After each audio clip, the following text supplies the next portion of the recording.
Tienen que tener el conocimiento de realizar la evaluación del riesgo de las actividades que van a realizar.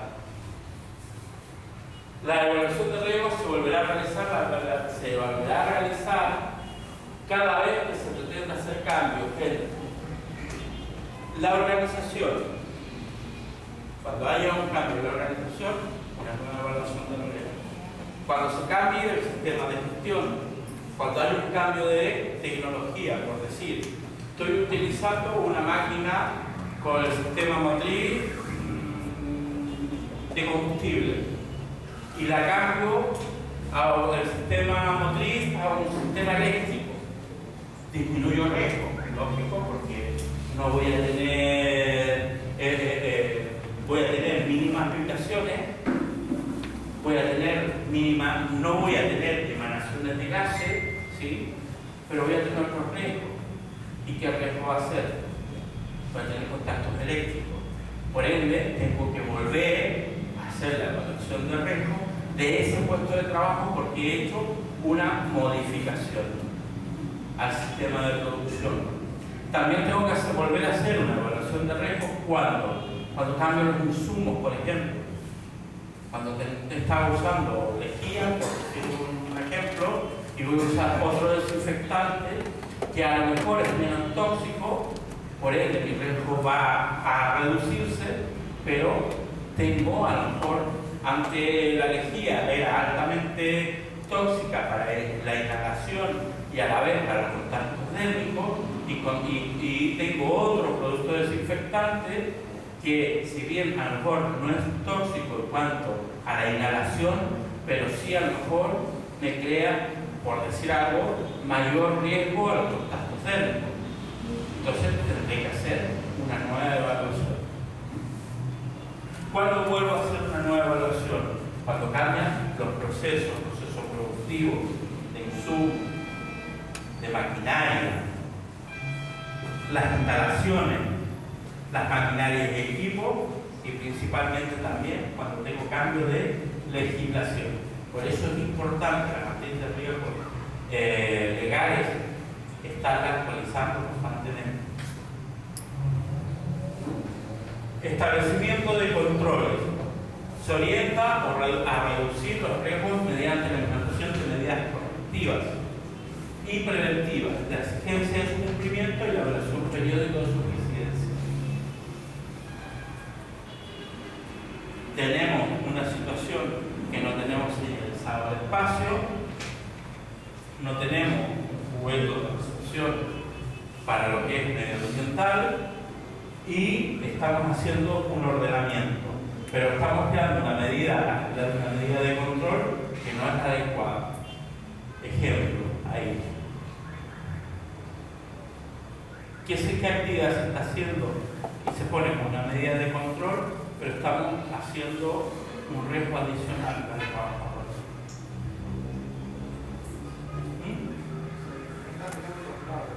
El traslado, una manipulación manual de carga.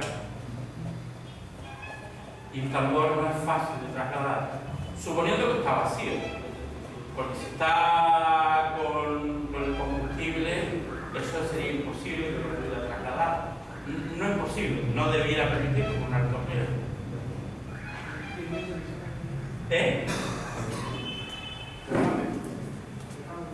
El derrame, ahí generalmente se exige que haya un cubeto y que a la vez el derrame, ese cubeto tenga 1,5 veces más el volumen del contenido del líquido que esté conteniendo. Por decir, tengo un tambor de 100 litros, tengo que crear un sistema que se llama cubeto, en que al existir el derrame, al al romperse el tambor, el líquido que se esté evacuando lo contenga este cubeto y no se derrame y contamine el entorno. Eso es, si bien medioambiental, pero también genera riesgo al trabajador.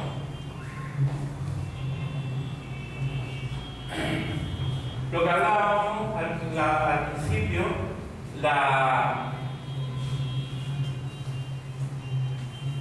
el orden jerárquico para poder hacer las modificaciones, tenemos que hablar de una eliminación del riesgo.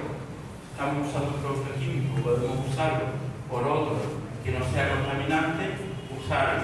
Si estamos usando un motor de gasolina o de algún combustible que genera vapores y gases, cambiarlo por un motor eléctrico. Ya no tenemos la contaminación de emanación de gases, tenemos otro riesgo, pero ya lo hemos disminuido. Si no podemos la eliminación, sustitución, como el ejemplo del motor, controles de ingeniería, por ejemplo, el motor de gasolina que teníamos, no lo podemos cambiar por eléctrico y está emanando gases. Lo que podemos hacer es aislarlo de mejor forma, hacerle un conducto para la extracción hacia la atmósfera, pero con algunos filtros para no contaminar el medio ambiente. El ruido, podemos crear una pantalla o bien en torno al motor de una pantalla acústica para que no haya ruido, pero si a lo mejor esa pantalla acústica no puedo y tengo una planta libre y estoy contaminando por ruido a todos los trabajadores, a lo mejor crear una especie de cubeto solamente hacia el trabajador, proteger al trabajador, digamos, aislar al trabajador del ruido, pero estoy exponiendo a un solo trabajador a ese ruido y no a los 10 otros compañeros que están haciendo otra actividad y no deberían por qué estar expuesto al ruido.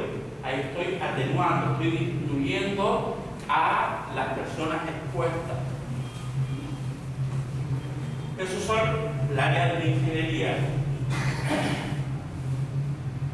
La parte administrativa, ¿cuáles serían?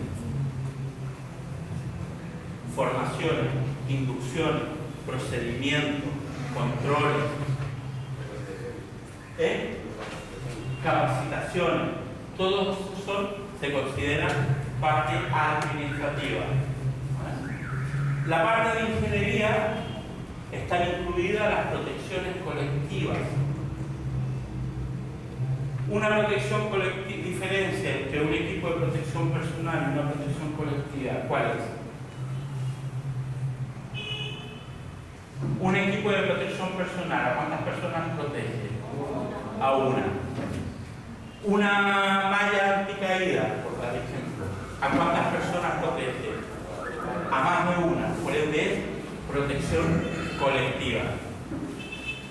Una máscara de un filtro, un trabajador que está expuesto a un proceso que tiene emanación de gases, y yo le pongo un equipo de protección personal, una mascarilla con filtro. Estoy protegiendo a un trabajador. ¿Cuál sería la protección colectiva?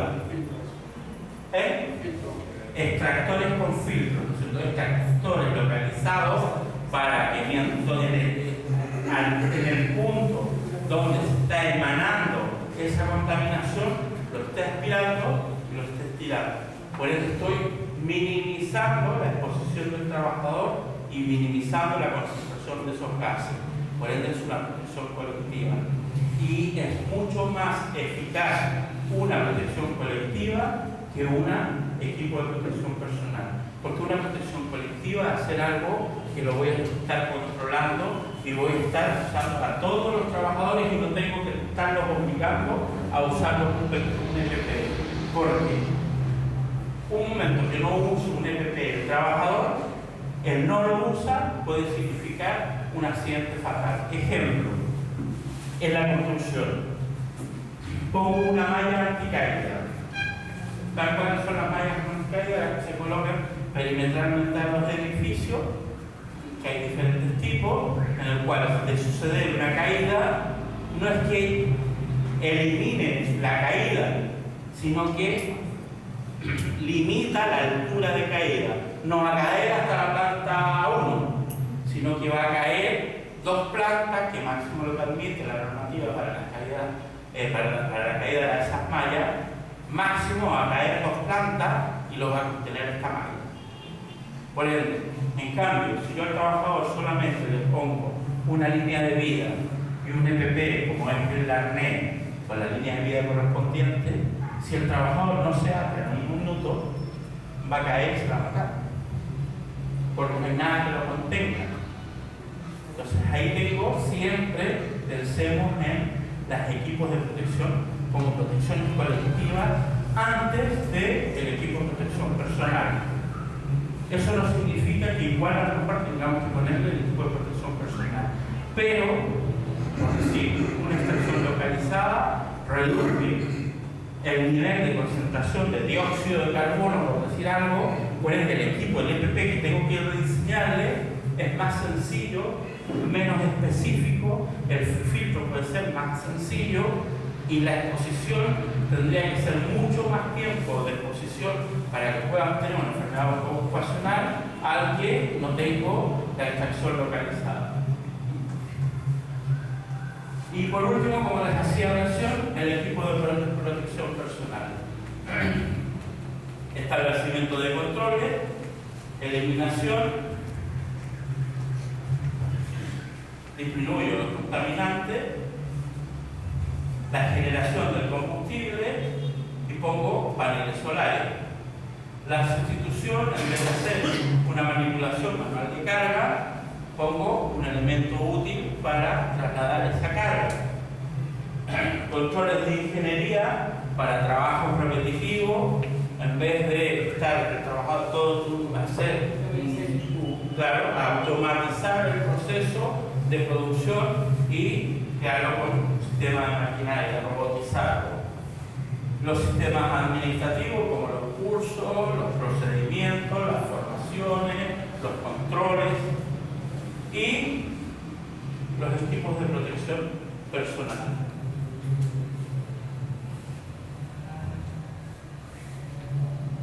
Aquí tenemos, digamos, una matriz Kipler. El proceso, por ejemplo, acarreo de materiales. La actividad, cargueo de materiales. Peligro, está muy inestable. La severidad, gallina, la probabilidad media, nivel de riesgo, nos sale un riesgo moderado, controles presupuestados, charla de geomecánica. Transporte, polvo. El peligro es el polvo que hay en suspensión. La severidad depende del tipo de polvo. Porque si estamos en una... por ejemplo, una extracción de minerales, ese polvo, si tenemos polvo sílice de por medio, ya el daño no es ligeramente dañino, ya es dañino. Por eso, cuidado también con lo que estamos evaluando. La probabilidad baja, porque el transportista, si hablamos del transportista, baja porque va a estar un rato, va a hacer el carguero, se va. Pero si estamos hablando del operador de la máquina que está cargando ese polvo, ya la probabilidad es alta, porque está todo el día ahí en la planta. Riesgo trivial, riesgo diario. Descarga de material, peligro de la superficie hundida, porque no está compactado el terreno ni nada. La severidad es dañina, probabilidad media, riesgo moderado, uso de puntero. El empleo de matrices Kipler en un primer momento determina el riesgo inicial conforme a los controles con los que ya se cuentan. Cuando hacemos la evaluación, nos ponemos en la situación actual. ¿Qué se está haciendo y cómo se está haciendo? Y después, pues en base a eso, hacemos nuestras medidas de control.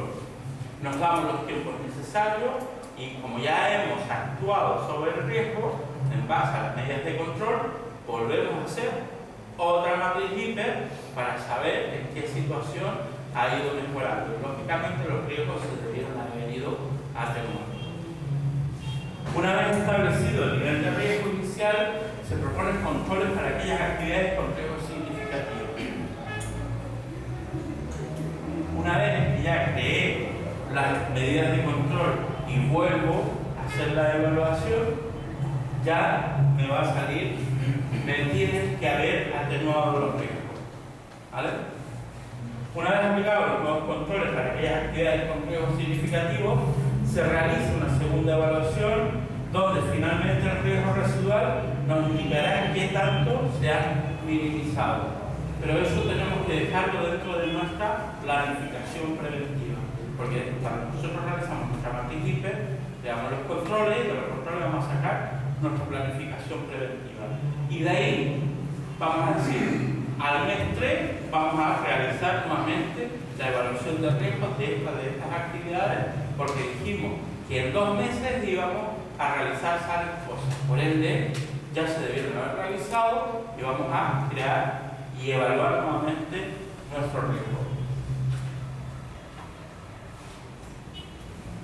El IPER se debe exigir como documentación del sistema de gestión de seguridad y salud, documento obligatorio que tenemos que presentar ante la SUNAFI. Y también documento obligatorio que nos pide OCHA 18001. La revisión debe ser periódica. Se elabora en consulta con los trabajadores, la organización sindical o el comité o supervisor de seguridad y salud en el trabajo. La ley dice, el artículo 783, que una vez elaborada o desarrollada la matriz hiper, debe ser aprobada por el comité de seguridad y salud. Y esta aprobación debe constar en acta de reunión del comité de seguridad y salud. Y vuelvo a decir, aprobada, no elaborada por el comité de seguridad y salud. ¿Vale? Es un ente controlador, no un ente ejecutor. Se debe monitorear las eficacias de los controles propuestos.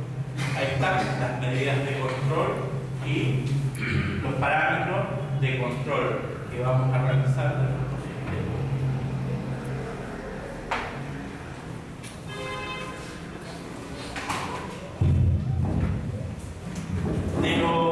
Vamos a hacer un minuto.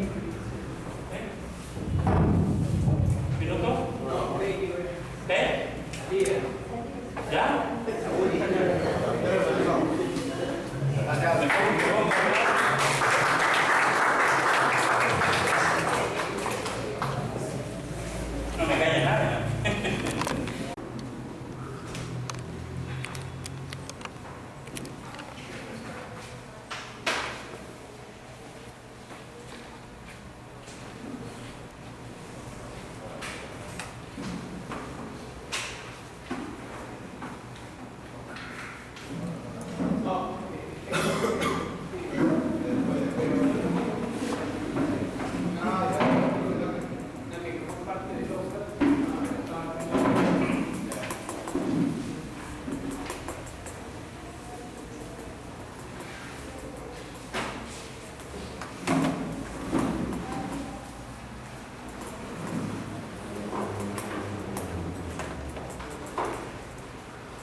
cuatro personas. Ustedes ahí se coordinan. Grupos de 4 personas.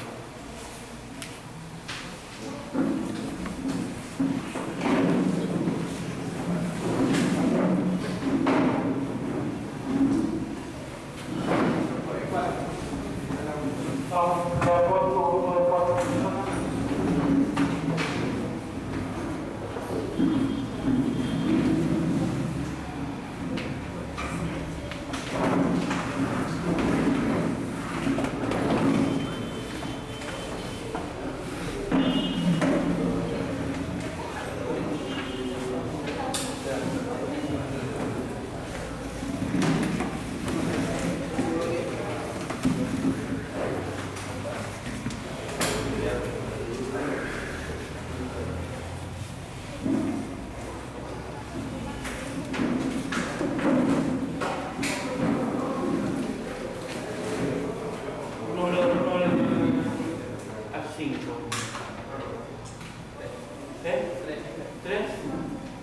Ustedes van a hacer el trabajo de ambiente ruidoso.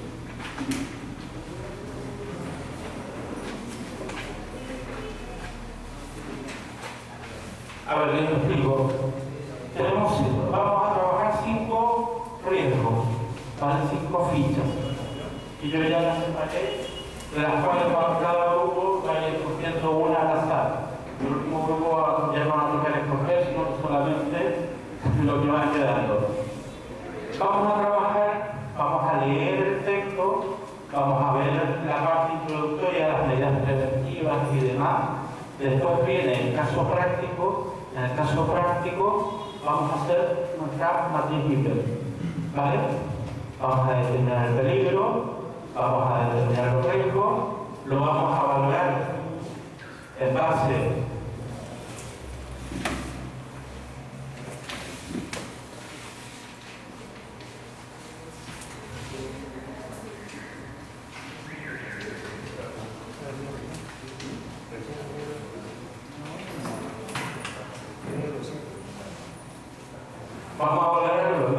a esa matriz, ¿vale? Vamos a tener el peligro, la severidad, la probabilidad y el nivel de riesgo. Y el nivel de riesgo lo vamos a determinar en base a esa matriz, ¿vale? Y después vamos a ir comentando por grupo lo que hemos determinado y cómo hemos hecho la valoración.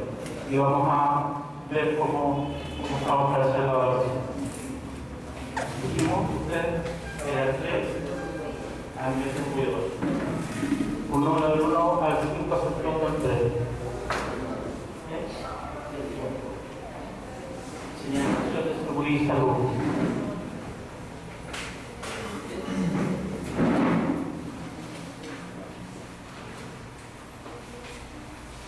¿Ustedes?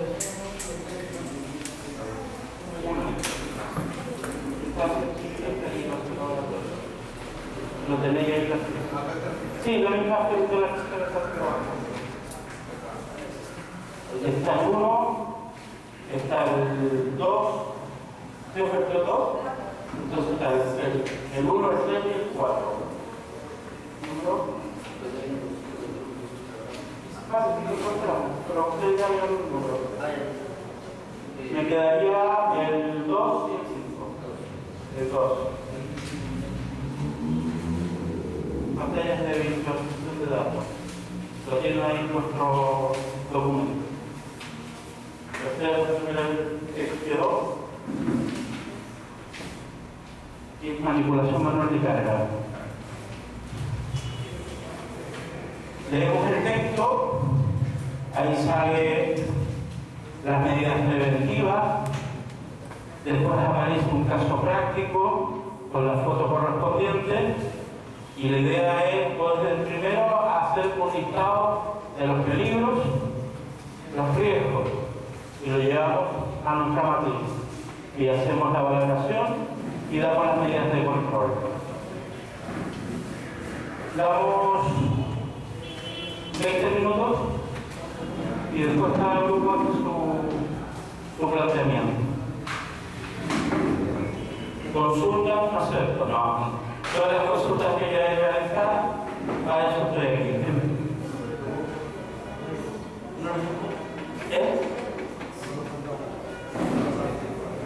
A ver, por eso un giro de 5 para poder poner así que hago 5. Por eso vamos a consultar ustedes.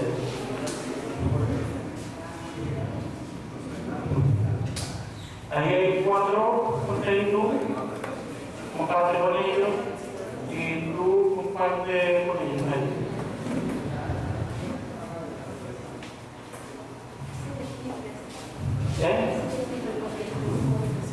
Eso es una ligada.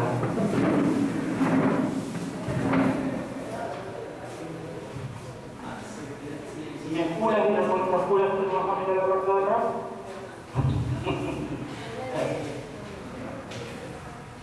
Porque queda la no.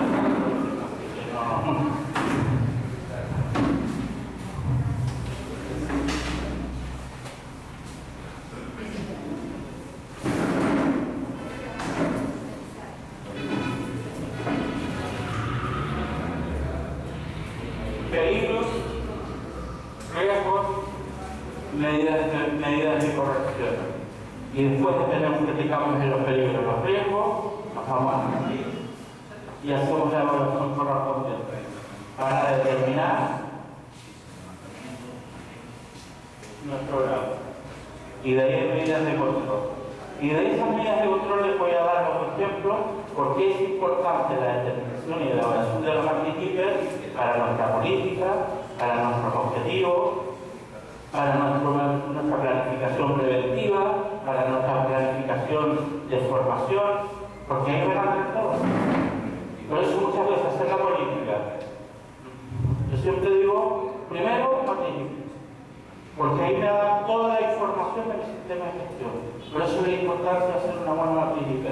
Ahora lo vemos muy por encima porque no nos tomamos más tiempo, pero les voy a demostrar la importancia que tiene la elaboración de una buena política.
¿Sin problema con la lectura?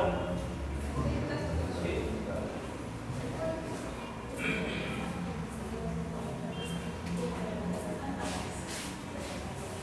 ¿Qué tema les tocó a ustedes?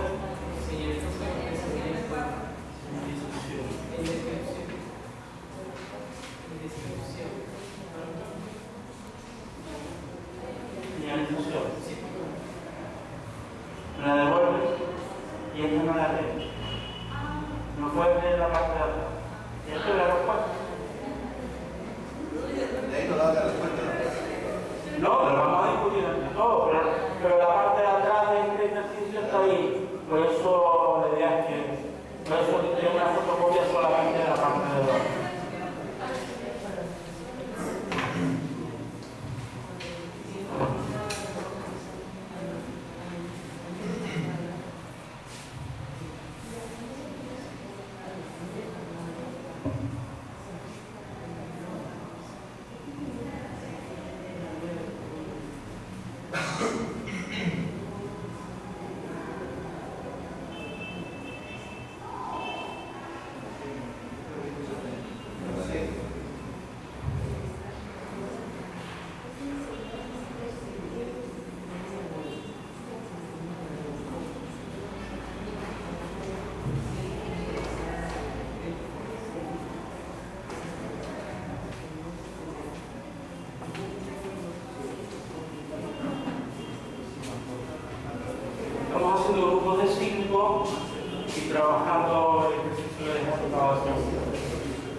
Una vez que tenemos todo el presentamos la acción, vamos a tener el ejemplo, nos vamos a hacer una matriz hiper y vamos a valorarlo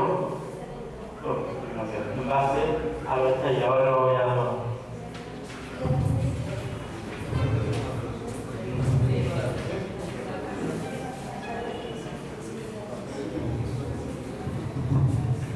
Hacemos una valoración de acuerdo para obtener lo que es el nivel de riesgo.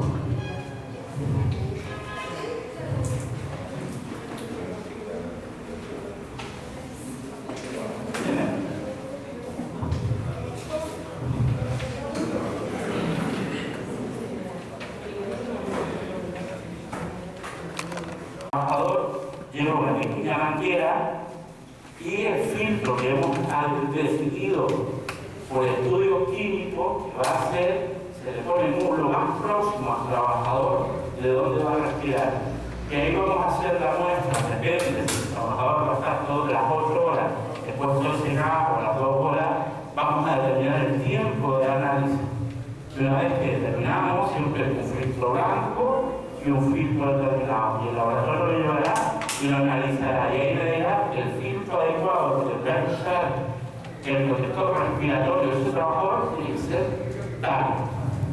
No cualquier filtro sirve para cualquier reacción química, no cualquier filtro sirve para el material particulado o el polvo. Como pasó en una evaluación de riesgo en un centro recreativo de una institución, no es de la administración, pero sí es una especie de cooperativa. Al trabajador le habían dado su EPP, protección facial, tenía los filtros adecuados, pero ¿qué pasaba? Cuando él entraba, tenía una piscina, pues él tenía que hacer cambio de las pastillas de cloración para los filtros de la cloración de la piscina. El trabajador entraba a la zona del cuarto de máquina, se ponía su EPP muy tranquilo, hacía el cambio de la pastilla con su guante. Si los guantes eran los adecuados, se retiraba y dejaba la pastilla. Pido yo que me pase el filtro, que me pase las características del filtro. Estamos hablando de gas, porque era cloro, pastillas de cloro permanecen gas, y el filtro era para polvos. ¿Tenía alguna protección de ese trabajador respiratoria? Pero ¿qué estábamos haciendo? Estábamos poniendo un riesgo adicional.